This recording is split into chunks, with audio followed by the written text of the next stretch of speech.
Bonjour à toutes et à tous, c'est Loupette Crossing, j'espère que vous allez bien. Aujourd'hui je vous retrouve dans une toute nouvelle vidéo sur Animal Crossing New Horizons où je vais vous faire visiter une île automnale, voilà, dont je suis vraiment tombée amoureuse. Je trouve qu'elle est super jolie, donc je voulais vraiment la partager avec vous. Mais juste avant de commencer la vidéo, si celle-ci vous plaît, n'hésitez pas à mettre un petit like, un petit commentaire et à vous abonner si ce n'est toujours pas fait.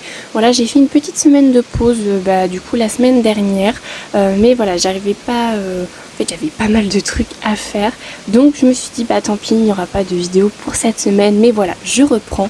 Donc pour ceux qui me découvrent, n'hésitez pas à vous abonner. Sachez quand même que je pense que je ferai de temps en temps une petite pause d'une semaine. Voilà, je ne sais pas encore trop quand à chaque fois, mais je vous préviendrai, ne vous inquiétez pas. Sinon, voici un petit peu pour les habitants qu'il y a sur l'île. Le code onirique est 43 26 33 94 65 64, mais encore une fois, le code onirique, je le mettrai dans la description, donc si vous voulez la visiter par vous-même, n'hésitez pas. En tout cas voilà, j'ai vraiment trouvé cette île super jolie, du coup sur le thème automnal. Je vous ai montré un petit extrait de cette île lors de ma vidéo où je vous présente 5 idées de thèmes à faire pour l'automne. D'ailleurs, si vous n'avez pas d'inspiration pour l'automne, je vous invite à aller la voir. Mais en tout cas, je me suis dit que ça pouvait être vraiment pas mal de vous faire vraiment la visite entière de cette île. Et donc là, pour vous expliquer un petit peu, voilà, le thème, c'est vraiment un petit peu forêt, champignons, naturel. Voilà, il n'y a pas du tout d'urbain pour le coup sur cette île. Là, comme on peut voir, on peut voir un petit verger de pommes. Là, il y a un petit champ avec une carrière à rochers avec des carottes et puis voilà, des petits lapins de jardin. Je trouve que vraiment cette île est super jolie. Et puis finalement, la créatrice ou le créateur de l'île a décidé de mettre des fleurs assez colorées et pas juste du orange, du noir ou du rouge, mais vraiment avec du violet et du rose aussi, et je trouve que ça rend vraiment bien. C'est assez rare de voir des îles automnales avec des fleurs aussi colorées, donc je trouvais ça assez original. Bien sûr, les plages aussi sont décorées. Alors là, je ne suis pas allée sur cette plage là, mais si vous voulez y aller de vous-même, encore une fois, n'hésitez pas. Juste ici, on a un espèce de petit champ de fleurs avec juste ici une boutique de fleurs un petit peu en mode pépinière à l'extérieur, etc. Donc avec plein de différentes fleurs. Il y a également aussi un plan, je crois que c'est pas du tout la jardinière, je sais plus comment ça s'appelle, la brouette là avec toutes les fleurs, je sais même plus comment ça s'appelle.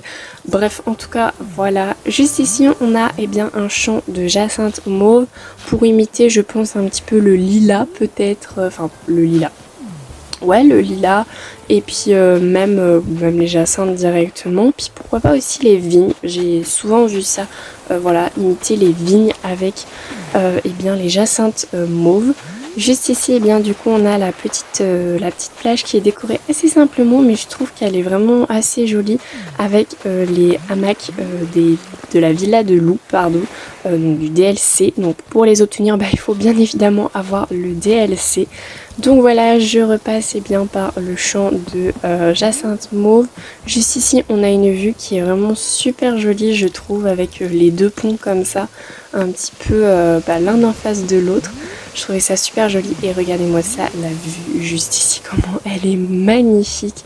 Enfin vraiment, voilà les points de vue sur cette île, je trouve qu'ils sont super beaux. Encore une fois, n'hésitez pas à me dire ce que vous pensez de cette île en commentaire, et si ça vous a pourquoi pas donné des idées pour l'automne. Il y a également un petit peu partout des parasols champis et des lampes champis. Je trouvais que c'était vraiment pas mal. Du coup, pour l'occasion, il y a également des tas de feuilles d'érable un petit peu posées partout par terre. Et là on arrive à la maison du personnage principal, je crois. Donc je ne vais pas visiter les maisons, donc vraiment si vous voulez le faire, n'hésitez pas à le faire par vous-même. Et là c'est vraiment le point de vue que j'ai trouvé le plus joli. Regardez-moi ça, franchement c'est tellement beau. J'ai même pris une photo pour la miniature parce que franchement ouais, c'est vraiment super joli avec les champs, les moulins à vent, les champs de céréales, l'espèce de pont naturel qu'il y a entre les deux, les épouvantails, les arbres, enfin bref, vraiment j'ai trouvé ce point de vue tellement joli. N'hésitez pas à faire des points de vue sur votre île parce que franchement ça peut rendre vraiment super bien. Il y a différents types de points de vue, vous pouvez toujours chercher dans les vidéos YouTube ou en visitant des îles ou même sur Pinterest, vraiment sur Pinterest c'est là-bas où il y a le plus le plus de choses. Après voilà, faut avoir Pinterest, mais sinon n'hésitez pas à visiter des îles par vous-même ou à regarder des visites d'îles directement en vidéo YouTube ou en live sur Twitch par exemple. Donc juste ici, bien on a le jardin d'un habitant qui est fait assez simplement, mais je trouve que c'est assez sympa à faire comme si voilà, c'était le propriétaire de ce champ. Voilà, on peut imaginer tout un tas de trucs sur cette île et c'est ça qui est vraiment chouette. Et juste ici, et bien ça c'est le passage que je vous ai montré dans ma vidéo de 5 idées de thèmes pour votre île. Donc ça c'est un petit peu le jardin d'un habitant comme si c'était un bûcheron. Donc voilà, avec les panneaux et tout, avec toutes les bûches etc. Je trouvais vraiment ça super sympa.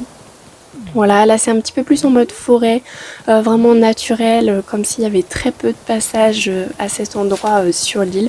Parce que bah, voilà, c'est vraiment naturel, forêt, etc. Avec les petits habitants qui se baladent et tout, je trouve que c'est super mignon. Encore une fois, si vous voulez plus de visites d'îles sur la chaîne, n'hésitez pas à me demander, j'en ferai avec grand plaisir.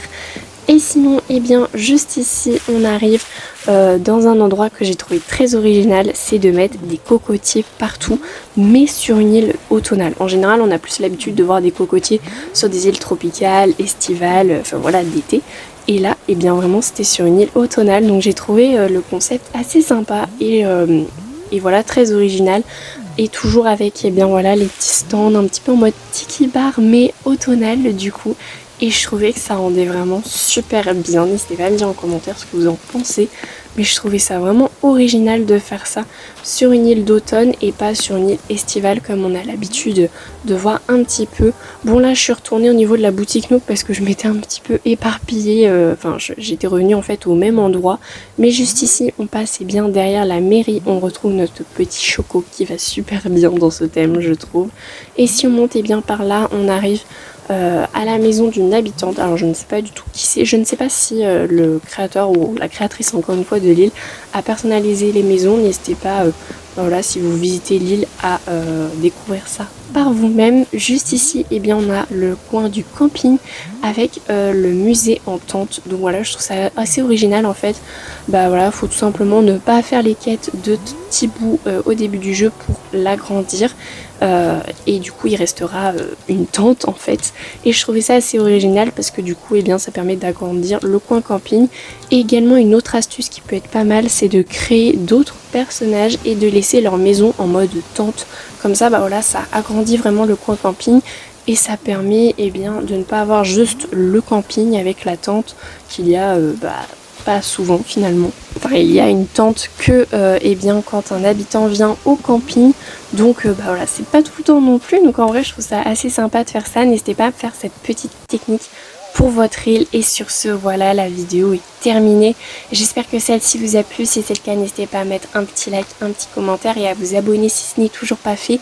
Encore une fois, si vous voulez visiter l'île par vous-même, le code onirique est dans la description. Moi en tout cas j'ai vraiment adoré cette île et je trouve que c'est vraiment super de créer des îles en fonction des saisons. Moi je vous avoue ça m'a vraiment donné envie de créer une île d'automne, mais bon en ce moment je suis en train de faire une autre île, donc je vais pas me mettre à faire 36 îles en même temps, sinon ça va être impossible à gérer. Encore un grand merci à toutes les personnes qui s'abonnent, franchement ça me fait super plaisir, vraiment merci. Et sur ce, moi je vous laisse, des bisous.